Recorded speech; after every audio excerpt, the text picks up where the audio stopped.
El Foro Argentino de Radios Comunitarias presenta Informativo Farco. ¡Ganamos! ¡Es el triunfo de las organizaciones libres del pueblo! Las noticias desde los ojos de las radios comunitarias. Corresponsales en todo el país. Si usted viene con una orden judicial, la única orden es esta, me hace así, con una escopeta, esta es la orden. Otras voces, otras noticias, otro punto de vista. Informativo Farco. Hola Argentina, muy buen día, ¿cómo están? Bienvenidas, bienvenidos a esta producción informativa nacional del Foro Argentino de Radios Comunitarias, un noticiero que producimos desde todo el país y que emitimos desde aquí, desde Rosario, donde está nuestro centro de producción. Los invitamos a compartir nuestra única edición de hoy, jueves 21 de enero de 2016.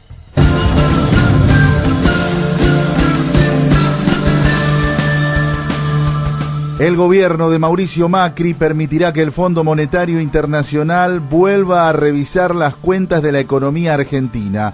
Lo anunció desde Davos, Suiza, el ministro de Hacienda y Finanzas, Alfonso Prat-Gay, en declaraciones a agencias de noticias internacionales. El Fondo Monetario lleva más de 10 años sin poder meterse en la economía del país, algo que ocurrió luego de que el presidente Néstor Kirchner decidiera pagar todo lo que el país le debía al organismo para que no pudiera inmiscuirse. En declaraciones a Informativo Farco, el exministro de Defensa y ex jefe del bloque de diputados del Frente para la Victoria, Agustín Rossi, aseguró que la decisión del gobierno es un retroceso enorme.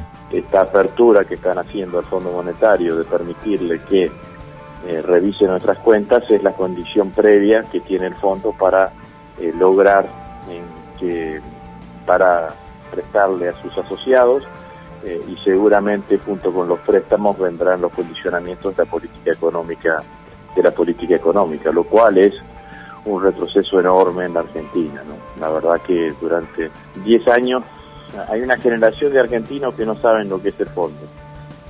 Los argentinos más jóvenes se olvidaron de que existía el Fondo Monetario, que tan presente estuvo en la Argentina durante la década del 90, ¿no? Cada vez que venía una misión del fondo a revisar las cuentas de nuestro país, a revisar las cuentas argentinas, era un tembladeral de la economía argentina, estaban todos pendientes de él. Bueno, la política de Néstor Kirchner de desendeudamiento, de colocarla de autonomía con respecto a las consejos económicos o las directivas económicas del Fondo Monetario nos permitió tener un grado de independencia económica enorme. Yo creo que ahora lo que viene es desandar ese camino y va a aparecer fuertemente el endeudamiento. Agustín Rossi recordó que todas las políticas que propone el Fondo Monetario Internacional incluyen endeudamiento del país y ajuste y desocupación para pagar ese endeudamiento. Todas las políticas económicas que sugiere el Fondo Monetario en los últimos años son políticas económicas claramente neoliberales y eso plantean el ajuste. Y el ajuste es ajustes fiscales, despidos,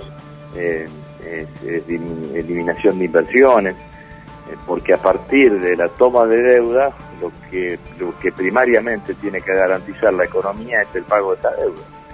Entonces funcionan exactamente al revés de lo que funcionábamos en este tiempo. La economía tiene que gastar poquito, el Estado tiene que gastar poco para garantizar el pago de los servicios de la deuda, que es la prioridad de la política económica, y se olvidan de que el Estado sea un agente dinamizador de la política económica que aliente el consumo y que aliente el crecimiento económico. Bueno, vuelvo a decir, es una muy mala noticia para los argentinos.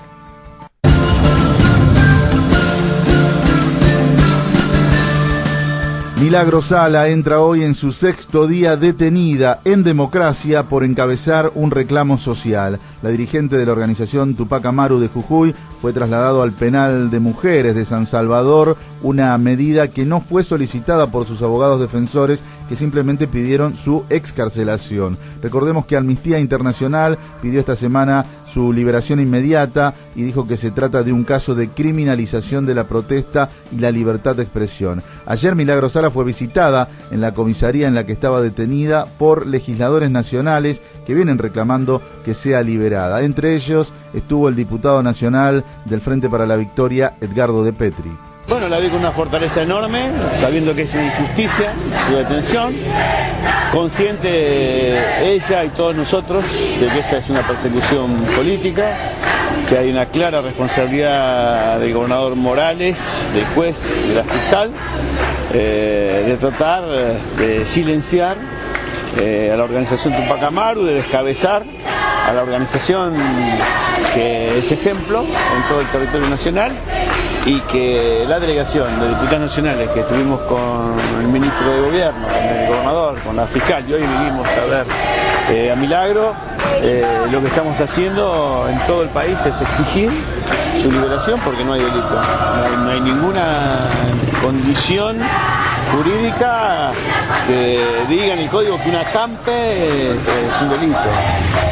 Que es una reivindicación de la organización Tupac Amaru, y en este camino Milagro está muy fuerte. Paulino, perdón querido por Víctor la Hugo, intromisión, ¿cómo va? por favor, ¿Cómo buen están? día, ¿cómo está? Me están echando de la radio. No te muevas de Continental. Los que recién entran en estos momentos, les quiero decir que la radio ha dispuesto echarme. La plena vigencia de la Ley de Servicios de Comunicación Audiovisual garantiza la pluralidad de voces. Coalición por una comunicación democrática.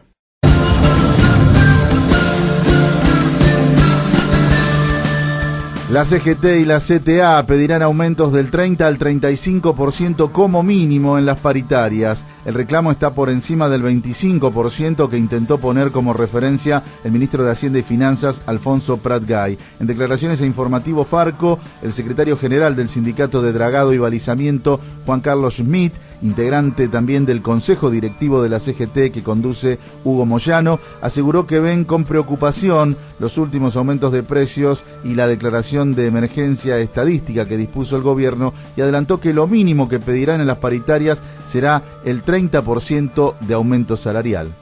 Bueno, hemos fijado una posición en estos días respecto a lo que se ha denominado la emergencia estadística, y obviamente tenemos una preocupación por la escalada de precios y por la presencia de la inflación, digamos. Y hemos mencionado que si el año pasado cerró con un 30% sin contar las medidas que se instrumentaron a partir de la devaluación, ese sería el parámetro inicial. Después cada mesa de negociación tiene su propia dinámica, ¿no?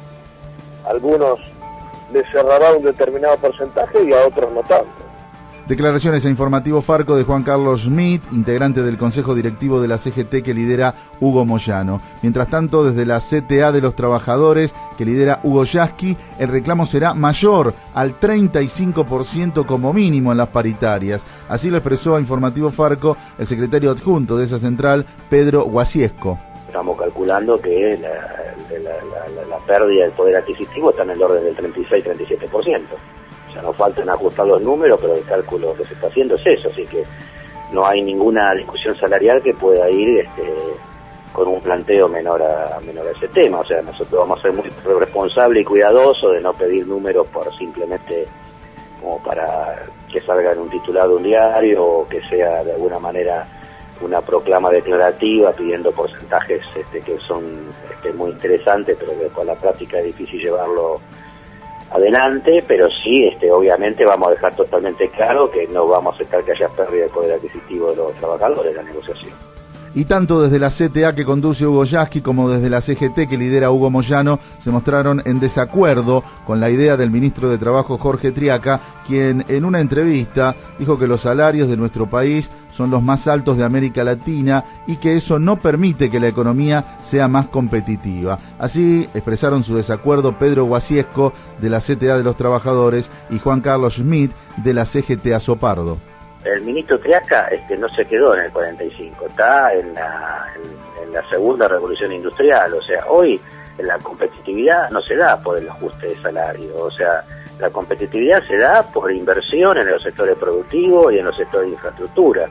Y el segundo escalón de productividad tiene que ver con el desarrollo tecnológico.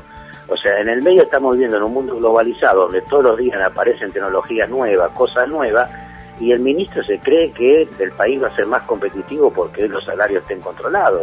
Eso está en el nivel de, digamos, desconocimiento de la situación de lo que está pasando en el mundo globalizado. Y con respecto a la Argentina, bueno, es pretender algo que va contra la naturaleza. La Argentina, en los momentos que mejor funcionó, fue cuando tuvo los mejores salarios. Nosotros obviamente, más allá del encuadre que se haga sobre la región, donde también hay claro oscuro. En algunos sentidos el salario es mejor, en otros rubros los salarios son parecidos, pero lo importante es mirar el conjunto de la economía, ¿no? La economía y la competitividad no se ganan únicamente por los salarios, también tiene que ver la infraestructura, tiene que ver la logística, tiene que ver la inversión, tiene que ver las obras que lleva adelante un gobierno. Los trabajadores de Sol Líneas Aéreas consiguieron la promesa de mantener sus puestos de trabajo. Se trata de 220 empleados que habían quedado en la calle luego de la quiebra que anunció la empresa con la excusa de que Aerolíneas Argentinas le dio de baja al convenio que le permitía financiarse. El acuerdo alcanzado ayer en una reunión en el Ministerio de Trabajo implica que se anulan los despidos, que los trabajadores tendrán licencia con goce de sueldo por 15 días al menos y que volverán a trabajar cuando se cierre la venta de la aerolínea a una nueva empresa. Con este acuerdo los gremios aeronáuticos se comprometieron a dar marcha atrás con la posibilidad de un paro general por este conflicto. La compañía que podría quedarse con Sol Líneas Aéreas es Vía Bariloche, que presta servicios de micros de larga distancia en todo el país. Y nos vamos ahora a Córdoba porque se va a cumplir un año de la inundación en la zona de las Sierras Chicas y los vecinos siguen con el temor de que se pueda volver a repetir, ya que no se hicieron las obras para evitarlo. En las últimas horas hubo una importante reunión entre vecinos y funcionarios. Tenemos el informe de nuestro compañero Adrián Gambarte desde Radio Nexo de Villa Allende. Hola compañeros y oyentes de todo el país. A casi un año de las inundaciones en las Sierras Chicas, las promesas abundan y las obras escasean. La Asamblea de Vecinos de las Sierras se reunió esta semana con el ministro de Desarrollo Social de la provincia, Rodrigo Rufail. El ministro, en declaraciones a Radio Nexo, indicó que las reuniones vienen siendo positivas. Avanzamos en algunos temas pendientes que tenemos con la Asamblea, con el grupo vecino, hemos reconocido con la visto algunas obras que faltan por diferentes circunstancias, de no tener decidido todavía qué tipo de obras son. Se ha avanzado mucho, falta en casa de construir porque los intendentes todavía no han arrimado cuáles son los lotes de los beneficiarios, pero bueno, en realidad estamos trabajando y nos encuentro trabajando todos. Por su parte, Viviana Rodríguez, miembro de la Asamblea, destacó la importancia de estos espacios de diálogo, aunque reconoció que más allá de las palabras, las obras no llegan. Siempre es alentador que alguien nos reciba, pero de todos modos lo que se necesita es infraestructura, porque ¿de qué nos sirve el hecho de poder reparar nuestras viviendas si no hay obras estructurales importantes, ni siquiera mínimamente en marcha, ¿no? Está, como te digo, está todo en promesas, en veremos, seguimos con promesas. Hace ya más de 11 meses que estamos peregrinando, va a ser un año, y sentimos realmente que estamos sentados sobre una bomba de tiempo. Estamos ahí, sintiendo que en cualquier momento esa bomba puede explotar o detonar sobre nosotros. Por último, el secretario de Gobierno de la Municipalidad de Villa Allende, Nicolás García, se refirió a la necesidad de las obras y a las expectativas de la llegada del presidente Macri a nuestra provincia el 25 del corriente mes. En la Casa de la Cultura no queremos entregar más cheques, la gente no quiere recibir más cheques tampoco. Queremos urgente las obras para todo lo que es el arroyo Saldán y el arroyo Seco, para que no volvamos a tener esta catástrofe que realmente cambian todo lo que es hasta el ánimo de la gente, ¿no? Con el tema de la inundación. Uno se va a encontrar con Mauricio Macri cuando llegue a la reunión de gabinete que él tiene planeada para acá. Pero no queremos adelantar porque están muy avanzadas las conversaciones con la Nación con respecto al plan de obras para no solamente Villa Allende, todo el corredor de la Sierra Chica, Río Ceballos hasta Saldán. Y ya ha ido el ingeniero Giusiano, Santiago Copertari de Obras Privadas a Buenos Aires, ya se reunieron con especialistas que fueron recibidos por este tema y presentar el plan de obras urgente para Villa Allende. Nación, provincia y municipio deberán trabajar mancomunadamente para que la calma retorne a las Sierras Chicas. Informó para el noticiero de Farco Adrián Gambarte de Radio Nexo 93.9 de Villa Allende, Córdoba.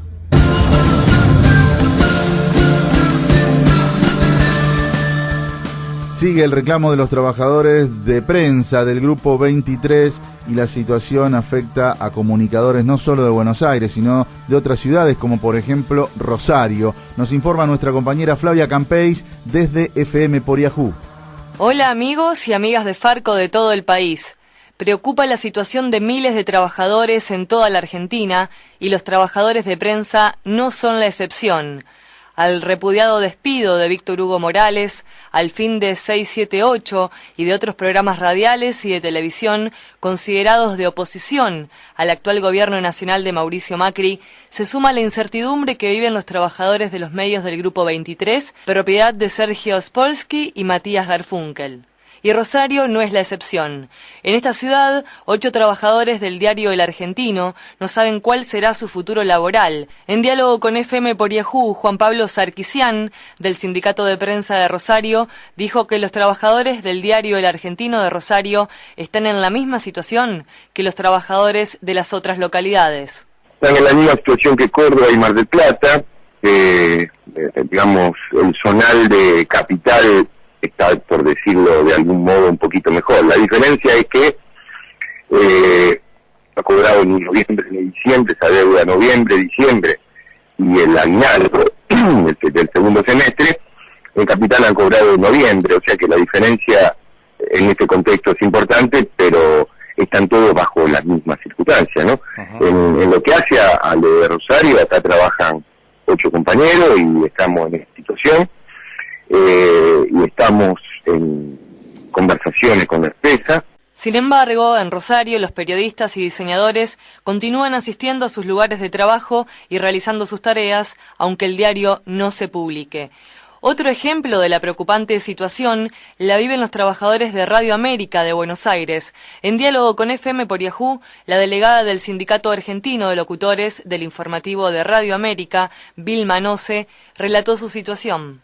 Nosotros empezamos con no cobrar el aguinaldo cuando debíamos hacerlo, se nos comunicó que iba a haber un atraso, bueno, luego de un rechazo tratamos de tener negociaciones con esto, llegamos a un acuerdo en el que habíamos aceptado cobrar en 2 cuotas el aguinaldo con mi sueldo de enero y de febrero, pero la empresa después incumplió esto, no apareció el dinero, no apareció el sueldo de enero tampoco, esa parte del aguinaldo, solo pagó 2.500 pesos a todos los trabajadores. Te digo por qué.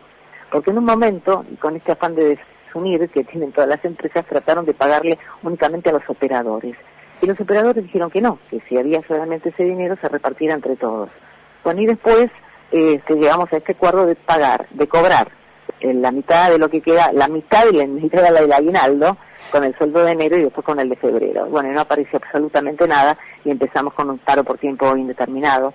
A estos despidos y faltas de pago de sueldos, a los masivos despidos de empleados públicos por parte del gobierno de Mauricio Macri, también se suma la incertidumbre de nosotros, de las radios comunitarias, medios sin fines de lucro y de pueblos originarios, que hemos participado de los fondos de fomento concursables, FOMECA, que realizaba la AFCA, y que ahora se desconoce si podrán ser cobrados por los beneficiarios o no. Desde FM por Yahoo, la radio comunitaria de Capitán Bermúdez y el Cordón Industrial, informó Flavia Campeis.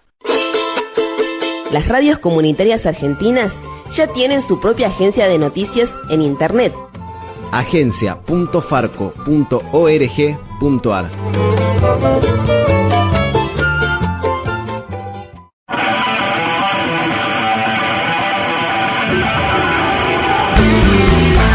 Y hasta que llegamos con esta única edición de Informativo Farco de hoy jueves 21 de enero de 2016. Recuerden que durante todo este primer mes del año estamos con una única edición, esta que se emite a las 8:30 en directo para todo el país. Ya en febrero volveremos con nuestras 2 ediciones habituales. Soy Pepe Frutos y junto a los corresponsales de las radios comunitarias que integran Farco, los invitamos a reencontrarnos mañana. Que tengan buen resto del día. Chau. Hasta aquí presentamos Informativo Farco, una producción del Foro Argentino de Radios Comunitarias. Corresponsales en todo el país. Otras voces, otras noticias, otro punto de vista.